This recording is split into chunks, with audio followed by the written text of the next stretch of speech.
guys, welcome to another episode of Bare Bones Reads. Today I'm going to be talking about the short story collection Circles of Stone by the British Library, Tales of the Weird. I really love this collection. I've enjoyed every story that I've read from it. Today I'm going to be talking about a short story called The First Sheaf by H.R. Wakefield. H.R. Wakefield was around from 1888 to 1964, and this story was published in 1940. So I'll give a shout out when I start jumping into spoilers, but this story is essentially, it has a frame story to start. There's two friends taking a rest on the side of the road. They're on a road trip to go see a concert. The narrator is a music critic, and his companion is a little bit older, and he's been a wildly successful investor, it sounds like, but he's a big-time music enthusiast. And so while they're resting on the side of the road, they see all these people from the local village going into a church to perform a harvest rite, and the older companion, who's missing an arm, sees this and lights up a cigar and asks his friend, the narrator, if he'd ever told him how he lost his arm, and that's how we jump into the story. And so the story is about the investor who had lost his arm when he was a boy.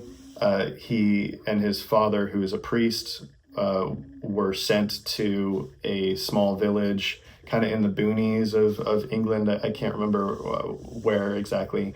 But it's this village that's 14 miles from anything, essentially. So it's very secluded from anything. And none of the locals are particularly happy about this priest being sent to them. It sounds like they have their own beliefs in this area. It sounds very pagan, the things that they do. So to start with, the priest is really struggling to drum up attendance in his church, but people come by and he's able to get some Sunday school going with some of the kids, and the priest's son ends up becoming friends with a girl who's going to the Sunday school, but she goes missing after a couple weeks. People comb the countryside, they can't find her, and the father of the girl ends up reaching out to the priest. The father has suspicions that something nefarious has gone on, and that perhaps his daughter's been killed, and his wife hushes him up really quick, and the priest obviously gets very concerned about this and starts pressing the issue. So I'm starting to get into spoilers here, so if you want to read this, I definitely recommend reading it. It's really, really good. So I'm going to keep going here. So essentially what ends up happening is the priest pushes more and more to try and find out what actually happened to this girl, and the locals become more and more hostile. People stop showing up to his sermons. These meetings start being held out in the fields, and they post guards to keep the priest out.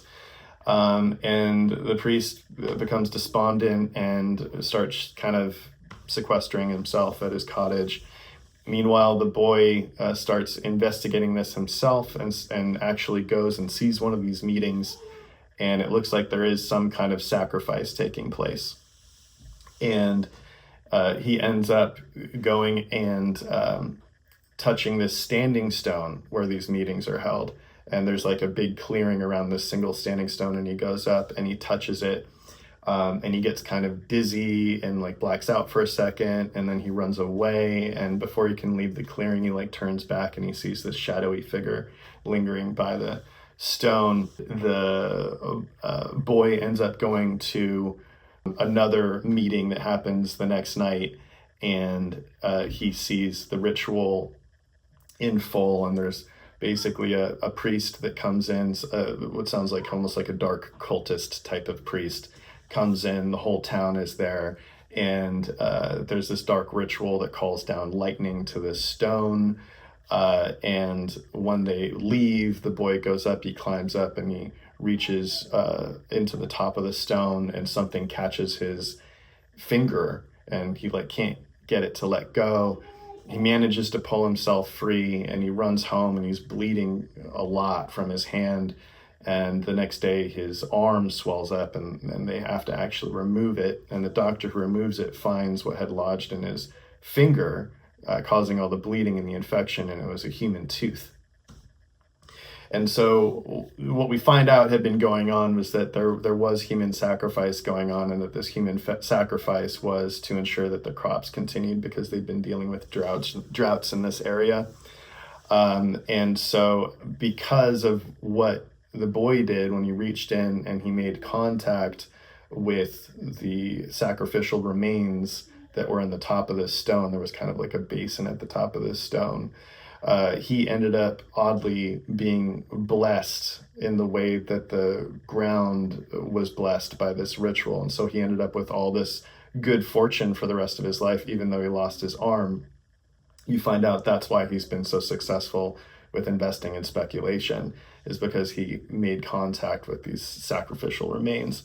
And it ends with him kind of having a more somber demeanor as he watches these people go into the church, and he's looking at them and he's like, and that's why, while I have no God of my own, I'll never disrespect the gods that are worshipped by others. I just thought that was really cool. Really cool, really creepy folk horror story. Kind of reminded me of like Children of the Corn, but I always thought Children of the Corn was a little bit goofy, you know? I do wonder if maybe Stephen King came across this at some point. But yeah, so that was the first Sheaf by H.R. Wakefield. I can't recommend reading that story enough, and I really love Circles of Stone. It's not the only story that I want to talk about from this anthology. Thank you so much for watching. Don't forget to like and subscribe. And then if you like the music that I used for the intro, I'll have all the links for that below. All right.